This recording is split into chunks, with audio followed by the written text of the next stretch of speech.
Everybody, welcome. We're just going to go live today for a bit of fun, and you might notice that we've gone horizontal instead of vertical. So I'll probably keep looking at the wrong spot. The camera's in a different place, but anyway, give it a test, see what it's like. Anyway, so today we're just going to try and, every week we're going to try and go live. We just want to have a moment with you. Wednesday morning seems to be a good time for us, so maybe pop that in your diaries. We've been able to, just pop on here for about half hour, 45 minutes, and just give you the opportunity to answer any questions that you might have. We're going to look at things like maybe the last video that we put up, which for me was some Breville products. So how you could improve frothing and making a good latte art on the Breville dual boiler. And we use the Smart Grinder Pro there as well. So if you've got any questions around that, please pop them down and we'll answer those ones for you. And we've got a couple of new little cool products that we'll talk about as well. But it just gives you the opportunity to ask us some questions and help out you in your journey in learning more about coffee. So we'll let a few people just jump on. I might get myself a coffee actually. I might grab a batchy. Yeah, I'll grab a batch brew. Up for a batchy. I'd take one of those too if you want to do. You'll take those two batchies, no worries. What coffee are you having today? It's always good to know what you're sort of enjoying. That's not the batchy, that's the hot water. So the batchy is going to be on our Socko A3 Rwandan coffee here. It is available only for this month. So get yourself some if you're in Australia. Definitely enjoy it. It's beautiful coffee. Some strawberry sweetness coming through on that one. Good medium acidity.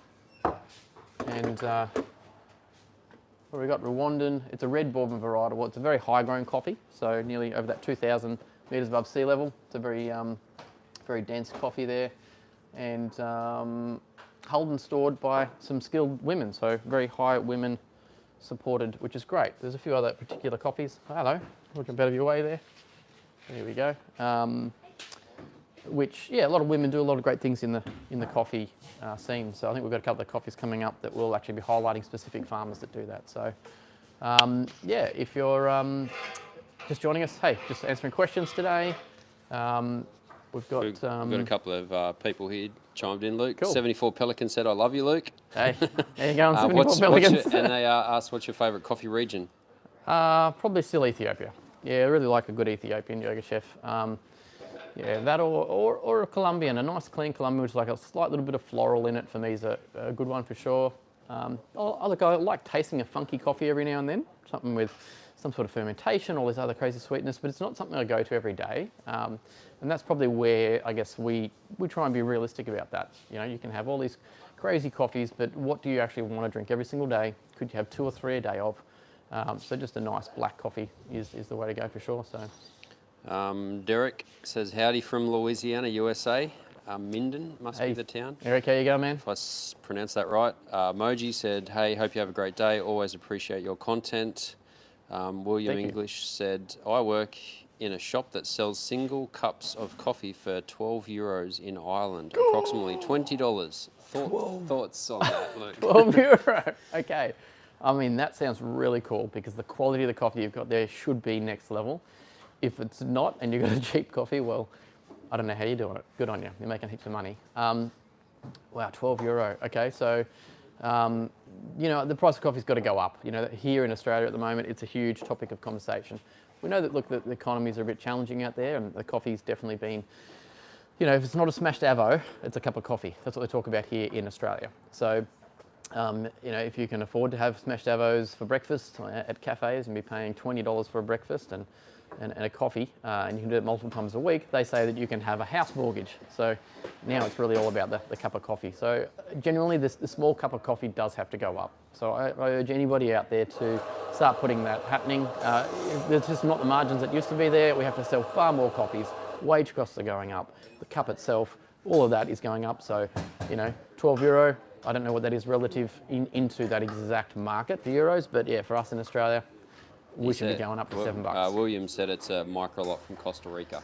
Okay, micro lot, there you go. That's why you're paying that kind of price, which is beautiful. So send us some. I'd love to taste some of that. It'd be good.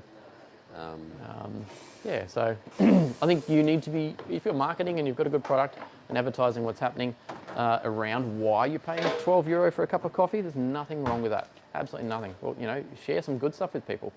So highly recommend looking at that as a as a marketing thing that you're doing different to somebody else in a cafe. So that's really cool. You got Davron said, thanks for making the best coffee videos on YouTube. Oh, thanks, Davron. Appreciate it, man. Yeah, 74 Pelicans jumped back in and said, definitely my top 3, Ethiopian, don't mind Colombia or Rwanda. Yep, So, beautiful. Yeah. Cheers. You got Wayne Burrows said, industry chat, how do you negotiate with baristas that don't want to follow extraction parameters? Weight and dose is too slow. Oh, okay. What's the typical Aussie price for a 6-ounce flat white? That's same person. Yeah, so 6-ounce flat white, questions. I think pretty much now sitting around that $4 or some $4.50 mark. We're not running a lot of the 6-ounce ourselves personally. We really stick with that 8-ounce at that $4.50 mark. So we're right in the middle of a change. I feel we need to keep, encouraging people to change their prices. So that's a big thing that's happening right at the moment here in Australia. The other question there was, how do you negotiate with baristas that don't want to follow extraction parameters? We don't negotiate. That's simple.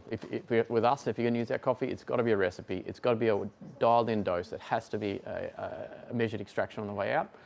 There's just not happening. Yeah, we have 2 different brands that we do.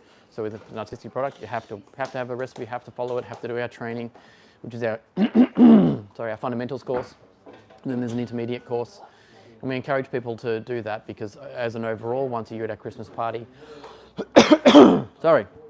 we do give away some prizes for that to skilled people, so best new barista or barista of the year. So it's all about being consistent and creating a good cup of coffee. So you can maybe charge a higher price if you need to because you are consistent.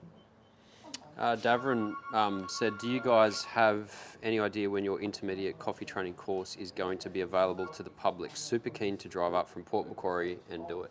Yeah, sure. Oh, cool. Port, you're nice and local. That's really cool. Yeah, look, it's something we do have spots online. You just got to look at and grab them. We do have limited training at the moment. It's not.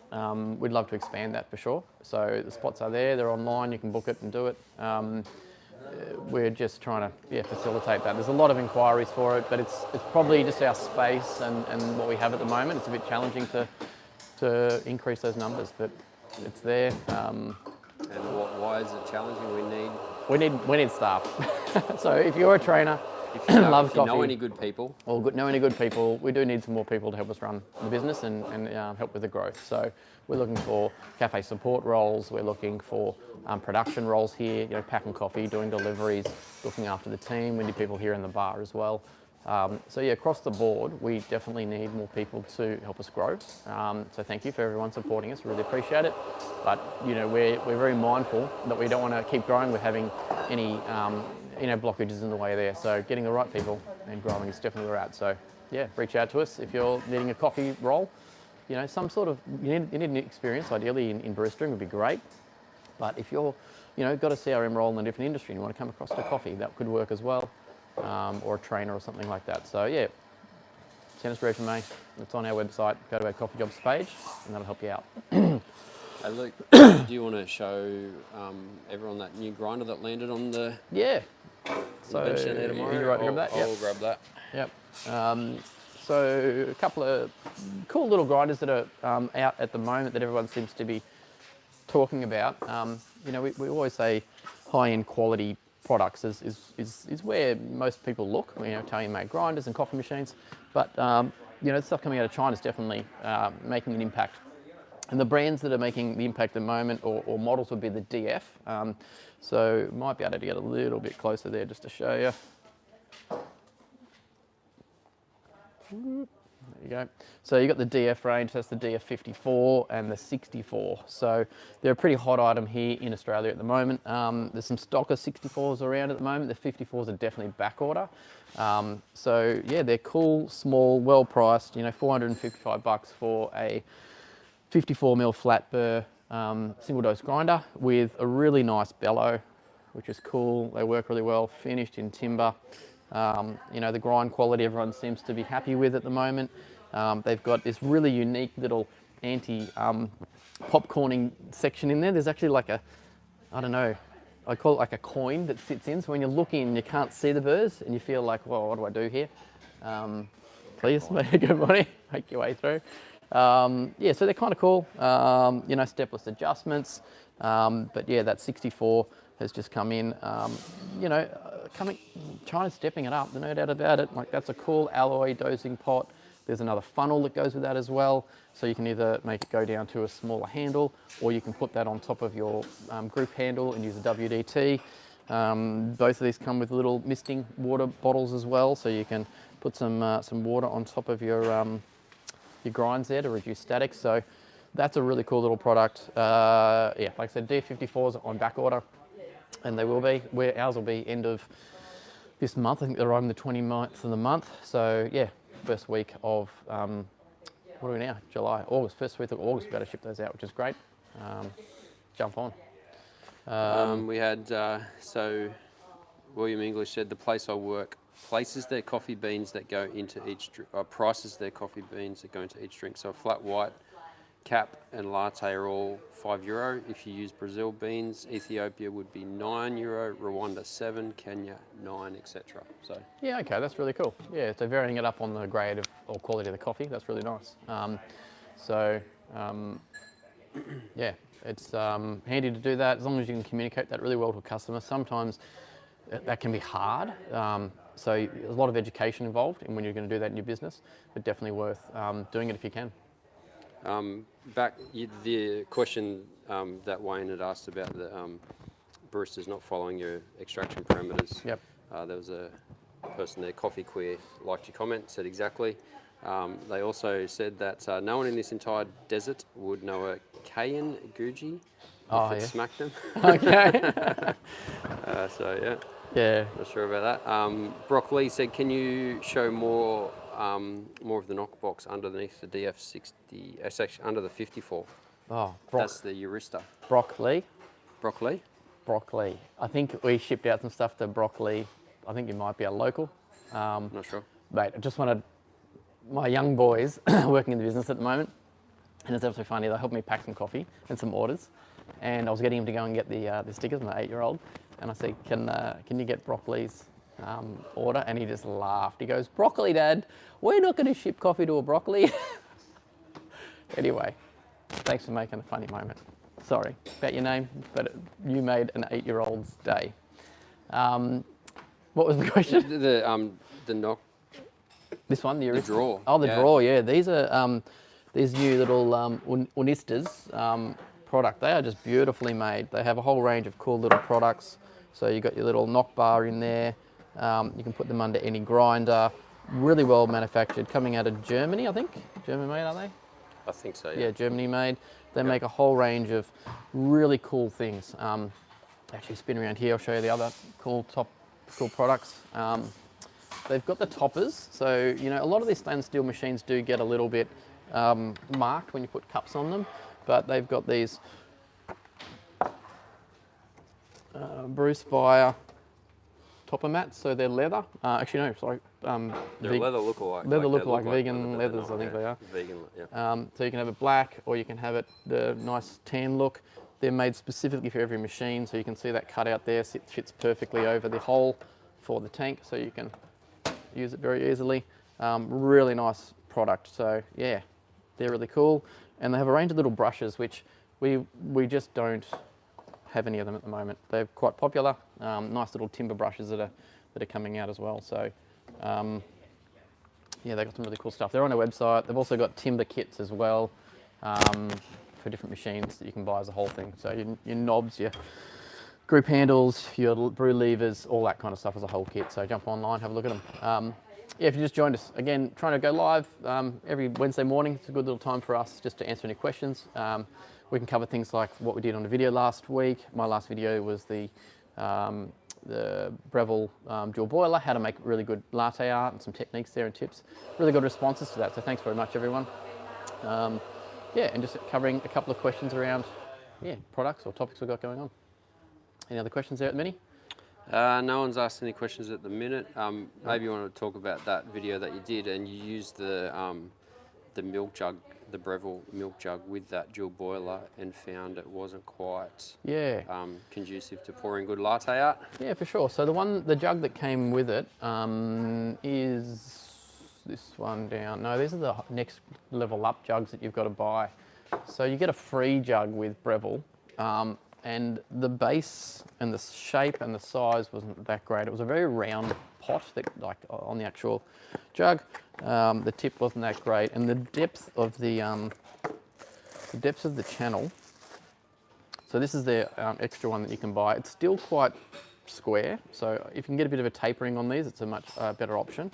Yeah, it's a nice little jug, a Breville black jug, but this one does have a better tip on it, and this section is a lot bigger. So as the foam goes into this channel, that you're really hard with the black jug on the black background, sorry, but do you want to sneak by? Yeah, so we've got this little channel here. You're sort of pushing the foam into it, and then you're managing it as it comes down out through the tip. The standard Breville jug just wasn't good. It was really hard to work with. So these cool little extra jugs would be the way to go. I just used a simple $15 stainless steel jug. That was, you know, one of our staples that the cafes just use, and had a huge impact in being able to pour better. So yeah, I'd never frothed through those jugs before, and you can see exactly what it was like for me to try and get used to that weird jug. Derek Perez said, do you have Firenzato? I think he's talking about the Firenzato grinder 64, so that's... Yep, they're all grounds here. Firenzato all ground. Cracking grinder. Yeah, very good grinder. Really good grinders, yeah. I had this one previously, and I'm now running the all ground scents at home. They're just great, you know, from the ground up all the way through, built beautifully. He said, style he burrs. actually said, we have 2 on our bar and wonder what the max use is I should expect before I need to step up to a fan cooled. You have 2 all grounds, or do you have like the higher end all They must be both, or, I don't know. He says anyway, busy Friday and Saturday, they feel pretty warm from use. Yeah, okay. If it's these, the burrs are going to be great, that's for sure, because the titanium coated, the dark tea burrs in these ones really do help dissipate that heat. They'll do about 1.5 ton of coffee a year. I think when you're starting to push these smaller motors and smaller sizes and burr sets, fan cooled probably comes into it. If you're going to be doing like 4 kilos, maybe 3 kilos in an hour, you're probably pushing these grinders. So you want to definitely get a fan cooled to look after it. Has a heat sensor. Heat sensors in them. Yeah, they will cut out if you get too hot, if that's what you're trying to say with that comment there. But yeah, heat sinks in them just to make sure that they don't go over the top. So, but when you get heat is the killer to coffee. No, that's a different topic. Different topic. That question was for. All right. Moji said, finally got my Mazza Philos grinder today after some delayed shipping from them. It's a gorgeous little new machine. Super happy. Yeah, brilliant. It'll be from us. Yeah, okay. I don't know. That's so good. Started testing shots at 7 p.m. Maybe not the perfect time. 7 p.m. at night. What are your thoughts on mixing the leftover milk in a jug with new milk to froth in order to save as much money? It feels wrong, but the baristas above me continue to tell me to do it. Yeah. Look, it's definitely a money-saving thing, there's no doubt about it. 10% old milk is kind of the standard that we sort of say, because you don't want to be pouring out everything. The key to it is looking at it on the other side though and saying, well, what coffee are you actually making? What amount of milk do you need in that jug to start with? And then froth the right amount. If you can do that, you don't have to use old milk. And so if you're not going to go back and retrain yourself on being a better barista and getting the right amount of foam for a cappuccino, a flat white or latte, then you're really serving the customer the wrong drink anyway. So investing time in learning how to froth better and doing an analysis. I think I've got a bit of a video on there that we do that. It's definitely in our training manuals if you download our digital guide. We talk about where to start in a milk jug specific to the cup you're using. So really simply, get your cup like this, fill it to the top with water, take out the weight gram of your espresso that you're going to have in there, tip that into a milk jug, and you'll see, like draw a line on it, and you'll know that that fills that whole cup. So then you say, well, if it's going to be a flat white, I need to go 5 mil below that level. If it's a latte, I want to go 10 mil below that. If it's a cappuccino, maybe 15 mil below, and then you've got to froth up to that line. You'll have the exact amount in your cup every single time and avoid that wastage. If you go super hot, tip it out. Don't use it. It just kills that flavour for sure. So yeah. Okay. That was a good question. It was very good. Patrick D'Souza said, can I use the Breville black jug instead of the standard jug with my Breville Touch Impress? I think he's concerned that with the black jug, the sensor might not work. Might not work, yes. We've found that in the black jug doesn't, Byron, on the Breville ranges, the black jug not working on the sensor below doesn't get the heat through. Is that an issue?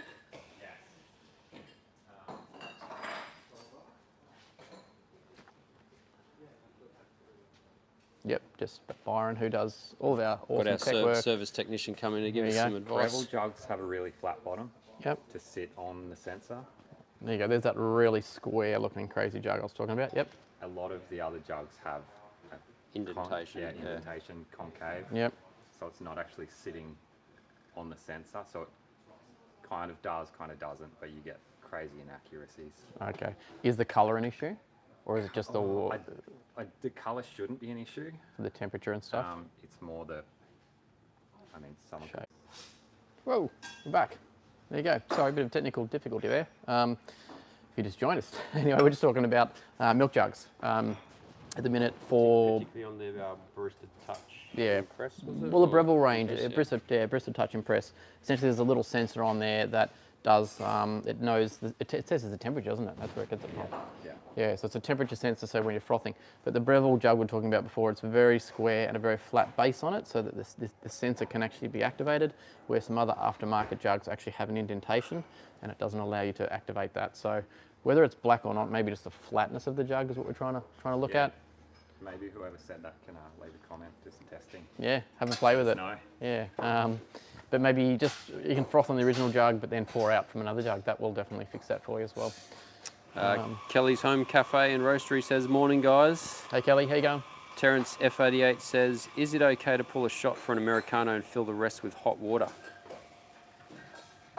Fill the shot. So I guess Pull a shot. pulling the shot first and then filling it up. That's an with hot Americano. water. Yeah, that's typically how Americanos do it. We don't do that for what we call a long black here in Australia. I do have a YouTube video where I do talk about the differences between those two. I think the biggest thing about that is whether you enjoy crema or you don't like crema, and that's probably the main differences there. You got Ben says, hi guys, just wondering if you prefer coffee with Robusta mixed in, say 15 to 20% maybe. Sure. I don't drink any coffee that has Robusta in it. Haven't done for years, for a very long time. It's not something we focus on. We only use Arabica, so that's our core, I guess, philosophy there. Look, a lot of roasters use them. It does have more boldness to it and a higher caffeine level there, but it's not something we deal in. So, yeah, I don't prefer it. We don't use it. Did you have that Breville black jug there somewhere? Yeah. Did you have a look at the bottom of it? No, I didn't. Just see if it's, see what the bottom of the black jug looks like. If it's flat. Totally flat. Totally flat. So that Breville black jug there should connect with that sensor pretty well. There you go. So maybe buy the Breville one. Definitely the way to go. I think they come in two colours, or two sizes definitely.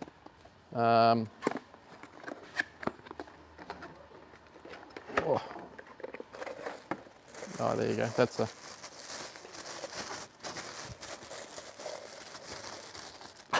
it's heat sealed in the total bag. Anyway, that's just they're all flat.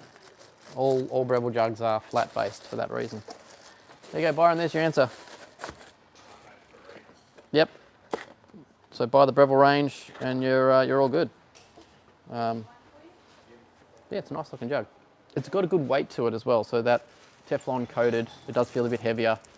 You can handle the heat a bit easier on that one as well. And it'll hold the heat a little bit longer when you're pouring out. You won't lose heat too quick. There you go. If anyone has any questions for Luke, drop a comment. Ooh. Anything coffee. Anything coffee. Test him out. See what he knows, what he doesn't. Yep. Let's have a look at this.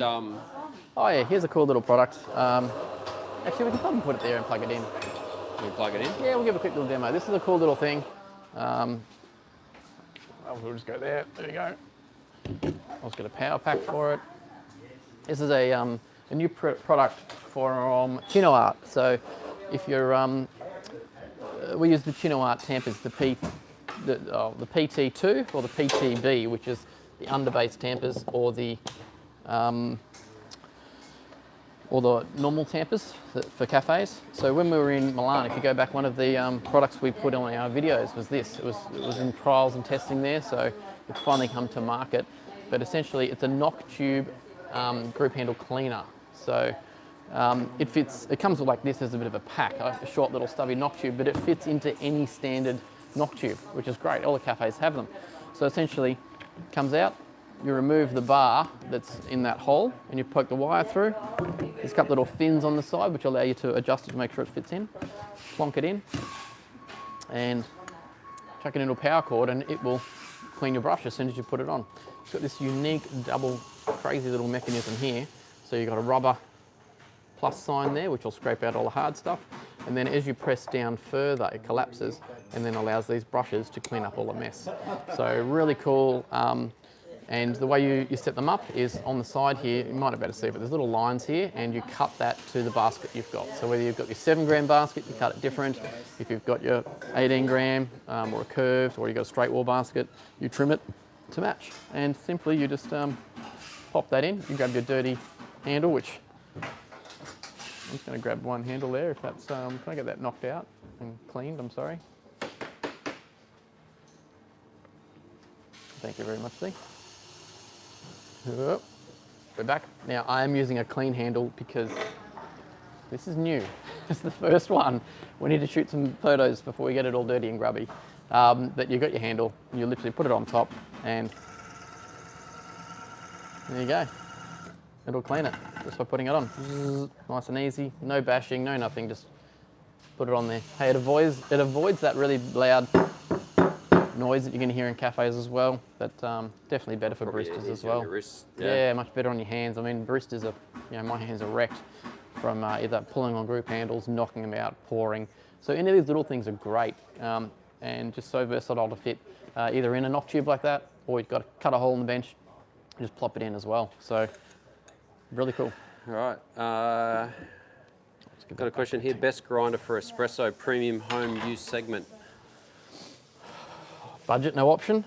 I mean, you can go up to some very high-end single-dose grinders that are in the $4,000 to $6,000 mark. That's where you'd want to go. They're all science-based grinders would be the way you look at. Why am I not being able to think of those brands right now and models? I can't think of them. You need another coffee, mate. Yeah. But anyway, there's some real high-end grinders out there for sure. Broccoli said, no worries, happy to hear an eight-year-old is happy. And we got and greetings from Denmark. That was the grinder question. Oh, yep, cool. Ben said the Rhino Gear Pro jugs are great, nice and heavy gauge. So, yeah. Yeah, we're really happy with those.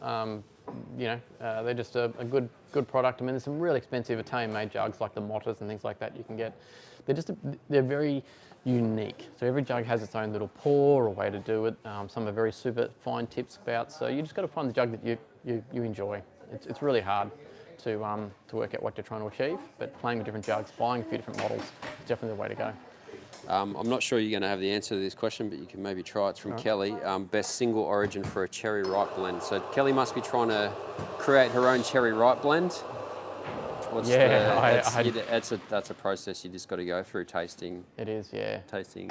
Definitely, many different samples and work out what's going to be best. Yeah, looking down for some sort of fermentated process of some sort that would be in that realm. Yeah. It's more processing probably rather than the actual bean. And then you've got to go for something that's chocolatey and something that's cherry-ish. I don't know how you're going to get a coconut flavour in there, but yeah. We got Broccoli said, thanks for explaining the net weight thing with your drip bag. Cheers, man. We got John Ray Martinez said, good morning, greetings from the Philippines. Hello. Great to hear these people from all over the world. Yeah, it is good. Yeah, really good. Jumping in. Appreciate it. Justin Plunkett said,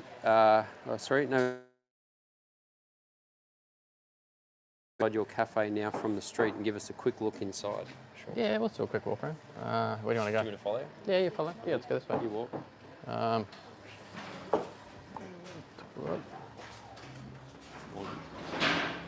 Oh, it's the first sunny day we've had for a while. I'm gonna got you back. Yeah. Wi-Fi is just the issue there. So basically we're in an industrial estate. We have to have truck access. So we just got a green pallet arrived there from one of our suppliers. And that's the biggest issue for roasting. When you get big, you've got to be able to land, you know, a ton of beans or a whole thing of cups. So we used to be in the middle of Coffs Harbour and have a big espresso bar there, but we just couldn't have a loading dock. So we basically did a fake shop front in a roller door here that you can see. We just got a couple little tables and chairs because we are basically in a car park. And yeah, we roast in the other side over this side, which we can walk through now. But that's the little studio essentially that we shoot in. So it's an active cafe that people come from all the industrial estate here. We do about 20 odd kilos a week there, which is great, just Monday to Friday, helping the tradies get great coffee. And then we sell a lot of the retail product as well here. So yeah, just a cool way of being able to have a nice sort of looking shop and feel without having to have be in a shop front in the middle of a town, which we know always works. It's a much bigger opportunity to do that, but here we get a bit more relaxed atmosphere, I guess. At any time too, on Google Maps, you can actually walk through the car park and into the espresso bar and have a look around. So that's online there as well. They came on and filmed Google that. Maps, yeah. Google Maps came in and filmed, and you can have a look through the whole shop. So that was really cool. Really, so you that see was fun. exactly where we're at. Yeah, that was done about a year ago or so. No, not even that. 6 months ago. 6 months, yeah. So that's cool.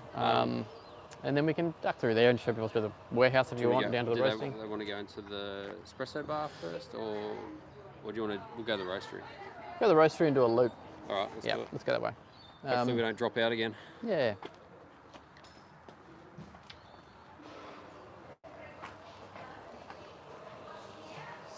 So yeah, you can see we've got our warehouse area over here, which we just took over that just over a year ago, and that allowed us to really change our business. So a lot more storage in here.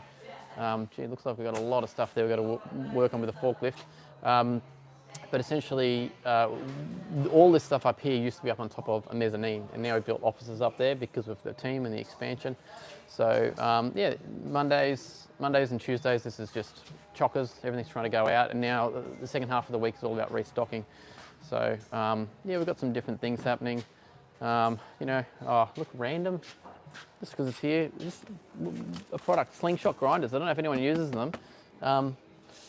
The guys, they're coming to Coffs Harbour, so they've sent us some grinders to have a bit of a play with. We'll open them up, have a look. But anyway, just a cool option. I don't know if you've seen slingshot grinders. Look them up. Might be something for you. It's like a pre-dosed automatic. When are we going to unbox those? Good question. We've got to find some time. We've got to book it in. We will. I don't know. We've got lots to do. We've got lots going on. Yeah, so this is essentially just the reset sort of time now for us. You've got our roaster over there. Zach's over there doing some coffee assessment, it looks like at the moment, from the roast for the week. Then we roast individually. You got all 30 kilo roasts there. And then we blend them up the top into the big top hopper up here, which gives us 120 kilos basically all up, or 100 kilos after you've roasted, because you lose about 15%, 18% moisture. Big front end.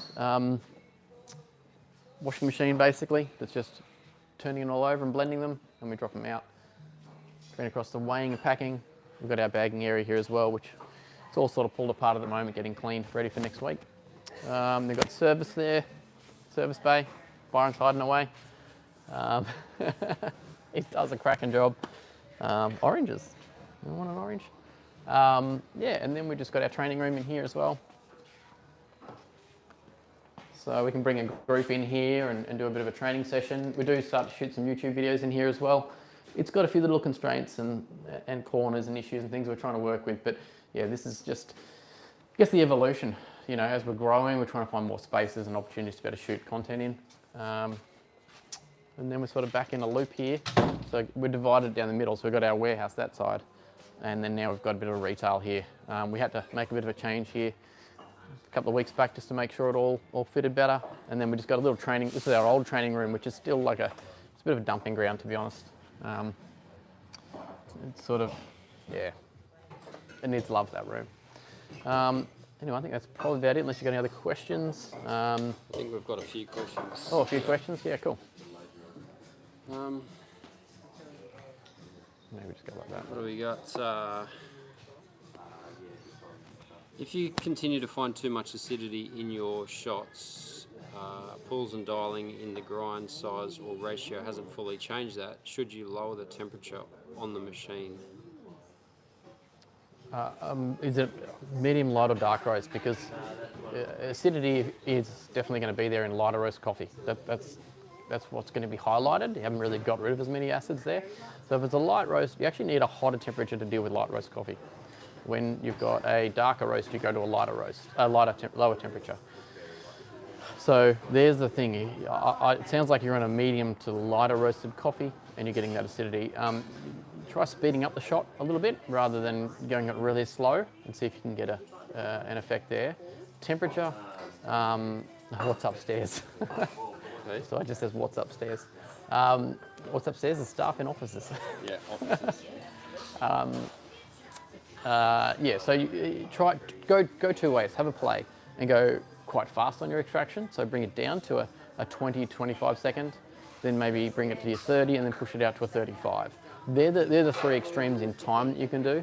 Temperature, you kind of usually just set that pretty close because I'm assuming you've just got 9 bar pressure. You're not having a variable pressure in there at all. So you could try pre-infusion. It might just help get a little bit out of it as well and bring the sweetness up rather than trying to lower the acidity. So then that'll counteract in the cup a bit more. So.